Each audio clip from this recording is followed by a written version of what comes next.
Sri Gurubhyo Namaha children.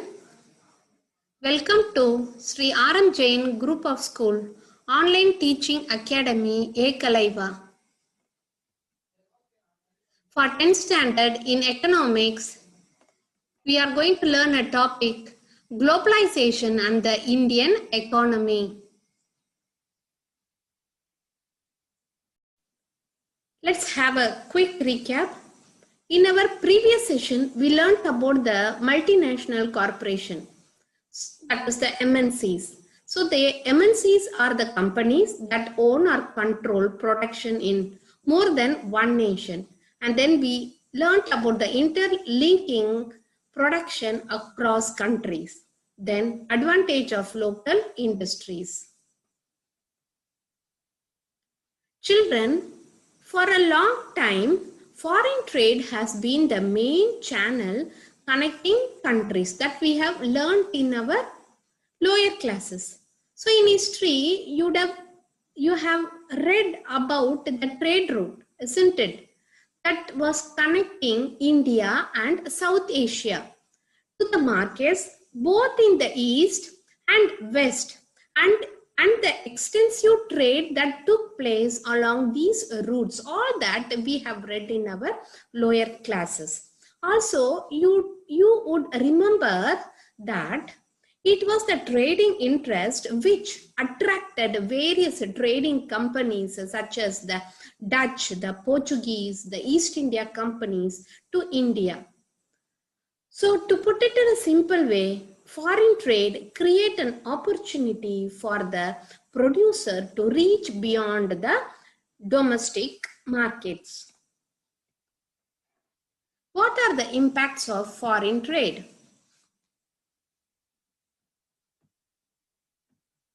So on the side of the producer, foreign trade, that is the impact of foreign trade, the producer on the impact of producer, this creates the opportunity for the producer to reach beyond the domestic market, that is the market other than their own country. And moreover, the producer can sell their goods not only in their own country but also in the global market. So on the consumer side, what is the impact of foreign trade is? Import of goods produced in other countries is one way of expanding the choice of goods beyond what is domestically produced. So as a children, you will like to have or purchase a automobile, a car or a mobile phone which has been produced in other countries, which has been manufactured in other countries. So globally, the people will be having a passion to buy the things which has been imported. So it is on the side of consumer. Market. So we will be having an healthy competition, and this competition increases among local and foreign companies. So this foreign trade thus result in connecting the markets or integration of markets in different countries.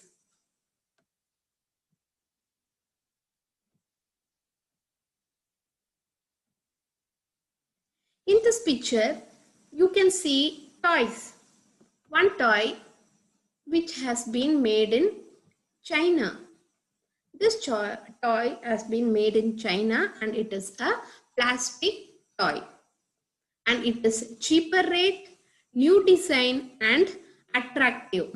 On the other side, you can see this is a toy which has been made in India and it is more costly and it is old design. So if in the market, if the two toys has been sold, the people will purchase the Chinese toy. So buyer in India, now they will be having option. Before they had only Indian toys, but now because of the globalization, because of the foreign trade, the buyers in India now have the option of choosing between Indian and Chinese Toys. Because of the cheaper price and new design, Chinese toys become more popular in the Indian market. So within a year, 70 to 80% of a toy shop have replaced Indian toy with Chinese toys. So toys are now cheaper in Indian market than earlier. So what is happening here, children? As a result of trade, Chinese toys come into the Indian markets. In the competition between the Indian and the Chinese toys prove better. Indian buyers have a greater choice of toys and at lower prices. For the Chinese toy markets, for the Chinese toy makers, this provide an opportunity to expand business. The Indian toy makers, they face losses and their toys are selling with very much less quantity. So this is an example of competition. Now let's see what is globalization. Children, in the past 2 to 3 decades, children, more and more MNCs have been looking for location around the world which would be cheaper for their production. This foreign investment by MNCs in these countries has been rising, children. At the same time, foreign trade between countries has been rising rapidly, children. A large part of foreign trade is also controlled by the MNC. We very well know that.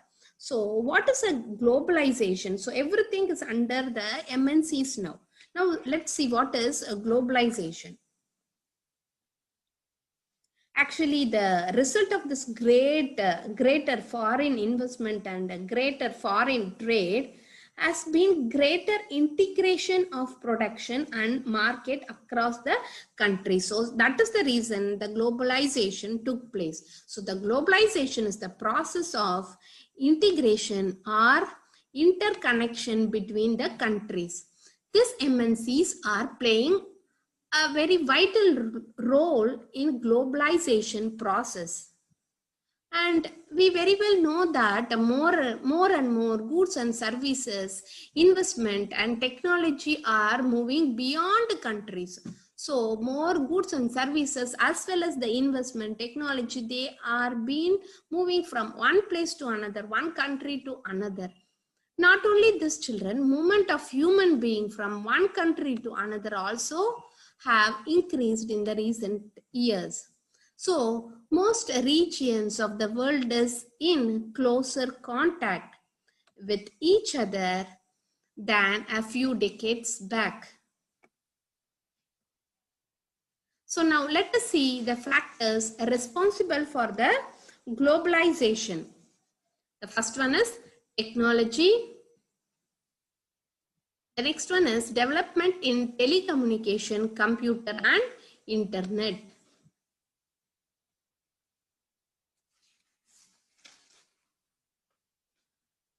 Technology. Rapid improvement in technology have been one major factor that has stimulated the globalization process, children. For instance, the past 50 years have seen several improvement in the transportation technology, children. This has made much faster delivery of goods across long distance possible at lower cost. So let's see an example. What is this? This is a containers. So containers for transport of goods. So goods are placed in container that can be loaded intact onto ships, railways, planes and trucks. These containers have led to huge reduction in port handling cost and increased the speed with which export can reach markets. Similarly, the cost of the air transport has fallen, children. This has enabled much greater volumes of goods being transported by airlines. So this is a very good example of technology. The next factors that is responsible for globalization is the development in telecommunication, computer, internet, etc. So even more remarkable have been the development in information and communication technology. In the recent year, children, this technology in the areas of telecommunication, computer, and internet has been changing rapidly, children. Actually, the telecommunication facilities are used to contact one another around the world, to access information instantly and to communicate from remote areas. This has been facilitated by the satellite. So by the satellite communication devices, this is possible. As you would be aware, children, that computers have now entered almost every field of activity.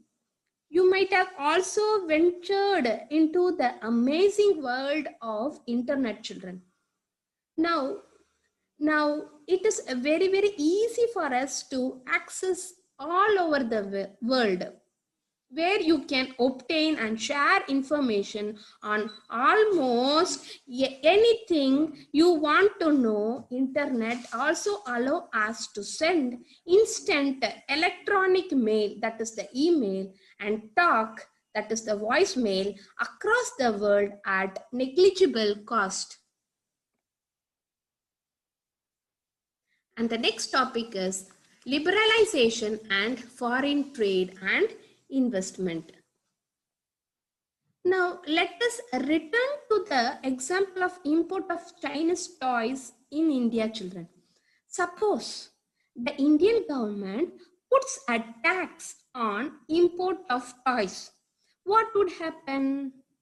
Those who wish to import these toys would have to pay taxes on this. Because of the tax, buyers will have to pay a higher price on imported toys.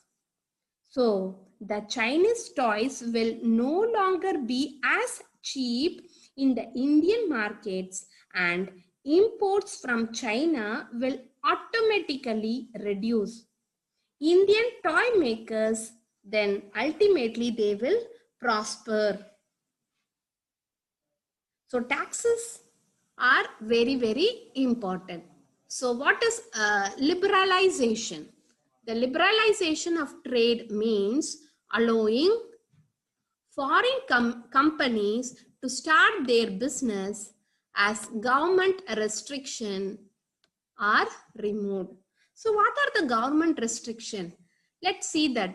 It is the trade barrier. So what is a trade barrier? Taxes on import is an example of trade barrier, children. It is called as barrier because some restriction has been set up. Actually, the government can use a trade barrier to increase or decrease foreign trade, and to decide what kind of goods and how much of each should come into the country. So that is called as the trade barrier.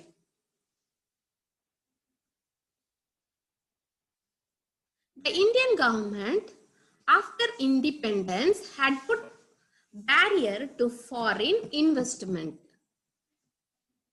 This was considered necessary to protect the producer within the country from foreign competition. The reason is, after independence, we needed to improve our domestic production. So and for up to 1990, this barrier was there. So in 1991, the government decided that time has come for the Indian producer to compete with producers around the world.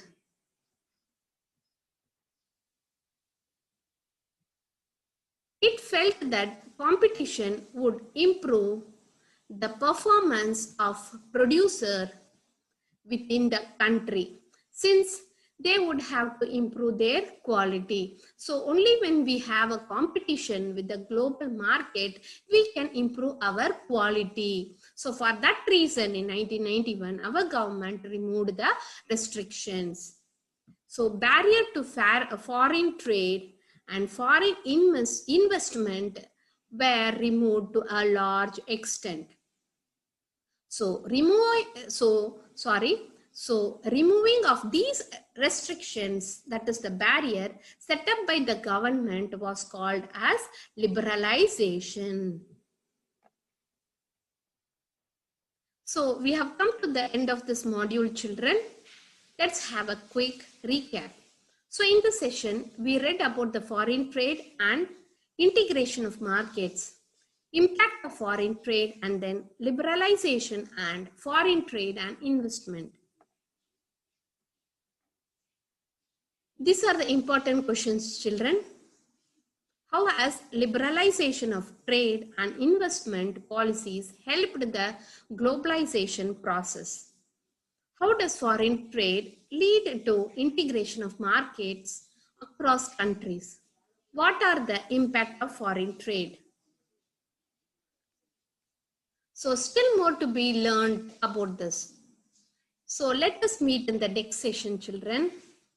To receive our online lessons, please press the subscribe button and you will receive the latest update. Thank you, children.